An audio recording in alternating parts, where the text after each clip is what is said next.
I always love watching Brian Tyler Cohen go on these conservative panels because the moment he starts asking direct questions, everything completely falls apart for them. This time on News Nation, he had Katie Pavlich so rattled over the Epstein files and Donald Trump's sudden attack on Thomas Massie that she literally threatened to cut his mic instead of answering the question. Before we jump in, make sure you subscribe to the channel, drop a like, and comment below where you're watching from tonight. And more importantly, tell me your thoughts on this entire situation because this debate got very revealing very fast. This happened Tyler Cohen completely rattled Katie Pavlich after he directly confronted her over what he says was the real reason Donald Trump turned on Thomas Massie, Massie's support for transparency surrounding the Epstein files. What started as a discussion about Massie losing his seat quickly spiraled into chaos once Brian refused to let Republicans dodge the question. Instead of answering directly, Pavlich repeatedly tried to pivot back to Democratic losses, talked over him, and ultimately threatened to cut his mic entirely after he pressed her on whether the Trump administration had actually released all the Epstein documents they promised. The exchange exposed something much bigger than just one political argument. It highlighted how quickly MAGA-aligned media figures lose control of the conversation whenever Trump's connection to the Epstein issue is brought up publicly. I've definitely got some thoughts to share after this clip, so stay tuned. Let's get into it together. All right, now let's bring in progressive YouTuber Brian Tyler Cohen along with Ashley Davis, national security expert and author of The Power Pivot. Thank you both for being here to react tonight. So, Ashley, just your reaction to Thomas Massie's loss, fresh off the press. Well, I'm super happy, to be honest with you, because I think that, number one, the speaker is probably the happiest man in the world right now. I mean, nothing to do with the president. Let's just take that out of it. But Massie has done nothing to move forward the agenda even before President Trump was in. He was always the vote that was going to vote no. It wasn't like even his Senator Rand Paul, who just would not vote. He doesn't vote against things that ended the deficit. Everyone knows that. No one depends on his votes on those type of things. But Massie just voted no on everything. So I think it's a really positive move for Republicans. If we do end up holding the House, at least we have a vote that we can count on. Yeah, no, that's absolutely true. Speaker Johnson is always relying on the math, and to have one less person who is constantly saying no will be helpful to him over the course of the next couple of months, certainly. Brian, of course, President Trump had a big hand in this. He actively helped campaign against Thomas Massie. We saw the Secretary of War down in that district ahead of this election tonight. It's clear that President Trump is still the leader of the Republican Party and still putting wins on the board. But what about Democrats? I mean, you have former President Barack Obama, who went into Georgia, campaigned for this Supreme Court case in that state, losing tonight. Sarah Warren will keep that seat. So who's the leader of the Democratic Party at this point if the former president can't win a seat like that in Georgia?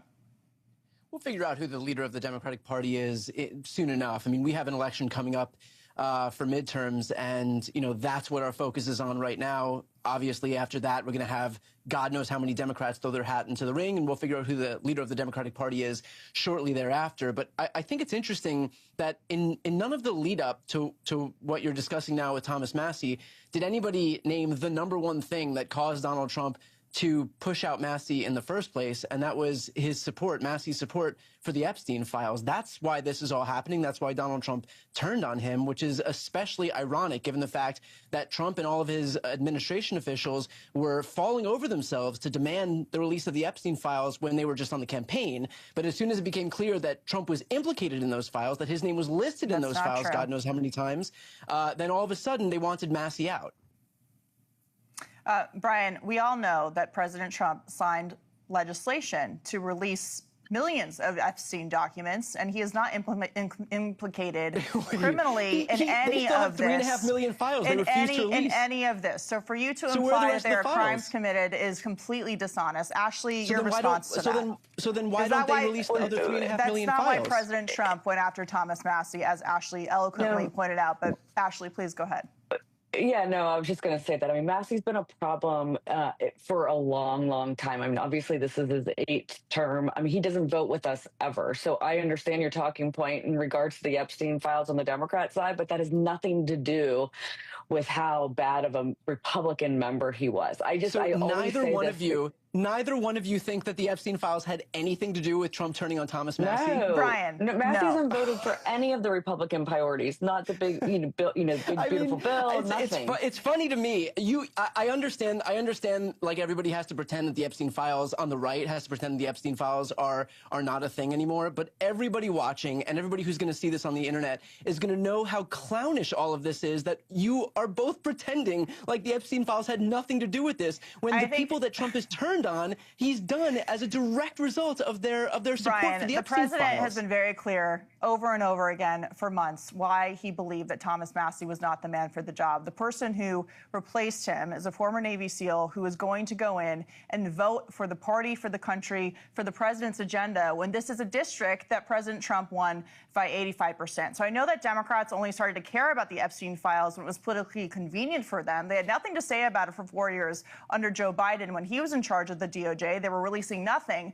President Trump is the one who decided to sign the legislation to release these documents, and I find it quite interesting that when I ask you who is the leader of the Democratic Party, when Barack Obama and Kamala Harris got their butts kicked tonight in Georgia and in other places around the country, losing that Supreme Court case in Georgia, losing the redistricting fight in Virginia, losing the fight in Louisiana, losing the fight all over the map, you want to change the subject and talk about the Epstein files once again. Answer me just one question. Did they release all of the files? They are in the process of redacting to release all the files because we want to make sure, and I would hope you would agree with this. Look, I'm not going to allow a conversation that's supposed to be about elections to be derailed by you to talk about the Epstein files when you don't want to talk about how the Democrats lost tonight. They continue to lose. Ashley, Democrats don't have any money. Democrats are losing to President Trump. He is the leader of the party. He co-sponsored the Epstein files. Brian can't even tell me who is in charge of the Democratic Party because Barack Obama clearly isn't. He's losing. Of course so he's Ashley, not. what shape are Democrats in when it comes to November? Brian, stop talking over me. I'm going to cut your mic. Stop talking over everybody. Nobody can hear you. No one can understand what you're saying. We'd like to have a conversation, not a talking over each other. Ashley, please assess the situation for Democrats going into November, considering they lost tonight, they continue to lose these redistricting fights, and they have no money going into the elections in November. Well, listen, I think obviously if you look at any historical race in regards to a midterm, it's going to be very tough for us. And I think it's going to continue to be. However, we have had a lot of things that have actually gone our way in regards to some of the Supreme Court cases, in regards to redistricting, in regards to some of these good candidates. I mean, listen, I've known John Cornyn for a long, long time. I thought it was very interesting today. The president came out and he endorsed, obviously, the Attorney General, Paxton. Everyone knows that he has a lot of personal issues coming into this, but he was still the most popular candidate. And I think Tellerico is actually a strong candidate. I'm going to give Democrats the benefit of the doubt there. He is a good candidate. However, I think Paxton's what the president's doing right now, which is what he's been saying he's going to do. And by the way, Katie, he hasn't even unleashed all of his money. Yeah. And that's supposed to start, James Blair's leaving the White House here in the next couple of weeks, and they're going to unleash this, huge machine that the president has and has built, not just with money, but with people. And I think that's how we can actually win. Run. I appreciate both your time. Ashley Davis, Brian Tyler Cohen, thank you for joining us. Have a good night. What made this entire exchange so revealing wasn't just the argument itself. It was the visible panic that set in the second Brian Tyler Cohen refused to play by the usual rules of cable news theater. The moment he brought up the Epstein files, the entire energy of the segment changed instantly. You could literally watch Katie Pavlich go from confidently steering the conversation to desperately trying to regain control of it. And that reaction matters because people do not behave that way when they feel comfortable defending their position. They behave that way when they know they're standing on weak ground. The key thing Brian exposed here is that Republicans and right-wing media spent years building up the Epstein files as one of the biggest scandals in modern political history. They hammered the issue relentlessly. Conservative influencers, MAGA politicians, Republican media personalities, all of them framed Epstein transparency as a moral necessity. They presented themselves as truth seekers, demanding accountability from powerful elites. They told the American people that anyone connected to Epstein needed to be exposed no matter who they were. That was the standard they created. But the second the possibility emerged that releasing everything could politically damage Donald Trump, suddenly the urgency disappeared. Suddenly everyone wanted to move on. Suddenly, transparency became distraction. Suddenly, Republicans who continued demanding accountability became enemies of the movement itself. That's the part that completely destroys the credibility of what we're watching unfold right now. And that's exactly why Thomas Massie became such a problem for Trump. Now, to be very clear, Massie is not some progressive hero. He's still a deeply conservative Republican who aligns with the party the overwhelming majority of the time. Even the commentary points this out. His voting record with Republicans is reportedly in the high 90% range. So the idea that he was suddenly exiled because he occasionally disagreed with leadership is laughable on its face. Republicans tolerate ideological differences all the time when those differences don't threaten Trump personally. What they do not tolerate is disobedience on issues that directly affect Trump's political survival. That's the real pattern people are noticing. Anybody who continues pushing for full Epstein transparency after Trump became politically vulnerable on the issue suddenly becomes a target. And the examples keep piling up. The movement that once screamed nonstop about hidden elites and secret files now attacks its own supporters the second they ask for consistency. That contradiction is impossible to ignore unless you are intentionally choosing not to see it. And Brian Tyler Cohen understood exactly what was happening during that segment. That's why he kept forcing the conversation back to one simple question. If the administration truly supports transparency, then why haven't they released everything? Notice how nobody on that panel actually gave a direct answer. Instead, they pivoted. They redirected. They changed the subject to Democratic election losses. They brought up Barack Obama. They brought up Georgia races. They brought up redistricting. They brought up literally everything except the core issue Brian was raising. That's not an accident. That's a strategy. Modern political media, especially in hyper-partisan spaces, survives by controlling framing. If you can't win the argument directly, you flood the zone with distractions. You shift topics. You create noise. You interrupt. You accuse the other side of hypocrisy. You force the conversation away from the uncomfortable point before the audience has time to sit with it. And when even that fails, you escalate into open hostility, which is exactly what happened when Katie Pavlich was attacking. What audiences often don't realize is that Democrats or progressives will politely respond to whatever framing they're given, while the host dictates the boundaries of acceptable discussion. But Brian broke that structure completely. He refused to let the Epstein discussion get buried under generic Republican talking points, and suddenly the host lost composure on live television. And viewers noticed that.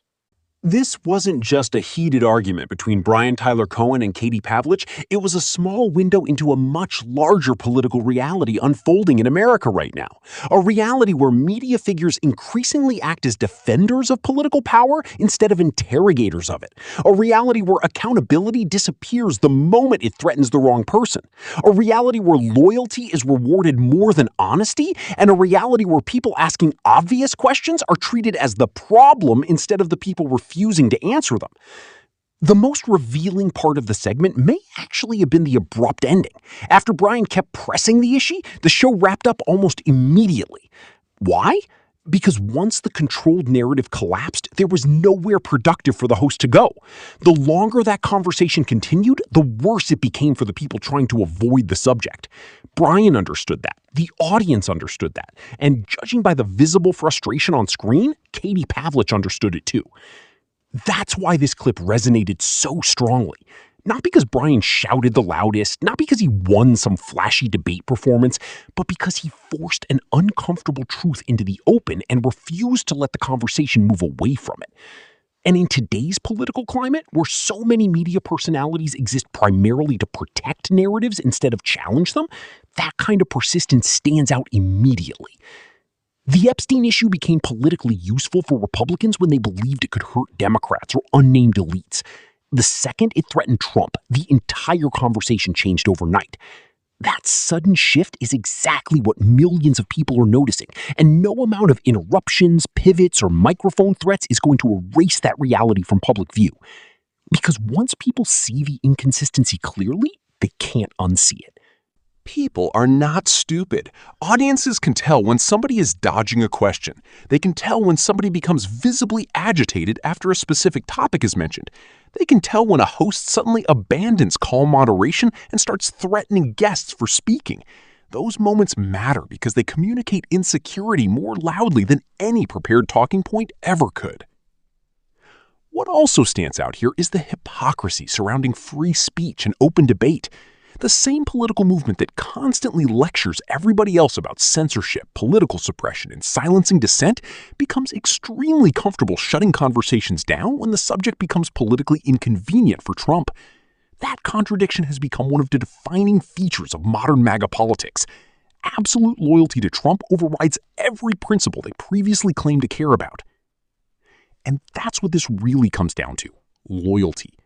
The Republican Party under Trump increasingly operates less like a traditional political party and more like a personality-centered movement. Agreement with conservative policy alone is no longer enough. You must demonstrate personal loyalty to Trump himself. If you break ranks on issues that threaten him, you become disposable no matter how conservative your actual record is. That's why someone like Thomas Massie can vote with Republicans almost all the time and still suddenly become unacceptable. The issue was never ideological purity. The issue was obedience. That's a dangerous dynamic for any political system because it destroys the entire purpose of representative government. Legislators are supposed to represent their constituents and exercise independent judgment. They are not supposed to function as loyal enforcers for one political figure. The moment disagreement becomes punishable regardless of facts or principles, you stop having a healthy Democratic Party structure and start moving towards something much more authoritarian in nature. And honestly, that's why exchanges like this matter beyond internet drama or cable news entertainment.